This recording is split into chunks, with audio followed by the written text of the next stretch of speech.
យើងអាចប្រើប្រាស់សាកថ្មទូរស័ព្ទក៏បានហើយយើងអាចប្រើប្រាស់ SIM card ដើម្បីប្រើ Wi-Fi ក៏បានគឺជាប្រភេទដុំ Wi-Fi ប្រើ SIM card ប្រើប្រាស់តាមខ្លួនដែលវាមានរូបរាងស្អាតធន់ចាប់សេវាបានល្អដែលយើងអាចប្រើប្រាស់ SIM card បានគ្រប់ប្រព័ន្ធដូចជា SIM card Smart, Cell card, Smartphone និង Citel ងាយស្រួលប្រើប្រាស់វាក៏មានឈ្មោះហើយនិងលេខកូដ Wi-Fi ស្រាប់ផងដែរហើយយើងក៏អាចដូរឈ្មោះនិងលេខកូដបានដោយខ្លួនឯងបន្ទាប់ពីដាក់ SIM card ចូលយើងបិទគម្របវិញបន្ទាប់មកទៀតយើងចុចបើកភ្លើងចុចម្ដងដើម្បីបើកភ្លើងចុចពីរដងដើម្បីបិទម៉ាស៊ីនដុំនេះគឺវាមានថ្មកាន់ខ្លាំងរហូតដល់10000មីលីអាំពែម៉ោងដែលយើងអាចសាកថ្មទូរស័ព្ទបានហើយក៏ប្រើ Wi-Fi បានក្នុងពេលតែមួយផងដែរចំពោះ speed Wi-Fi វា support រហូតដល់150 Mbps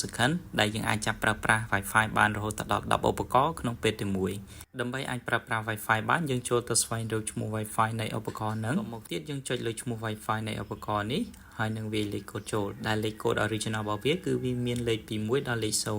ចុចពាក្យ connect បន្តមកទៀតយើងនឹងអាចប្រើប្រាស់អ៊ីនធឺណិតបានហើយចូលទៅតេស្តនៅការប្រើប្រាស់នៅលើ YouTube បានចំពោះ speed internet ក៏វាអាស្រ័យទៅលើ SIM card ទៅតាមទីតាំងរបស់បងប្អូនអ្នកប្រើប្រាស់ផងដែរនេះគឺជាការតេស្ត speed ជាក់ស្ដែងរបស់ SIM card Smart នៅទីតាំងដែលយើងកំពុងប្រើ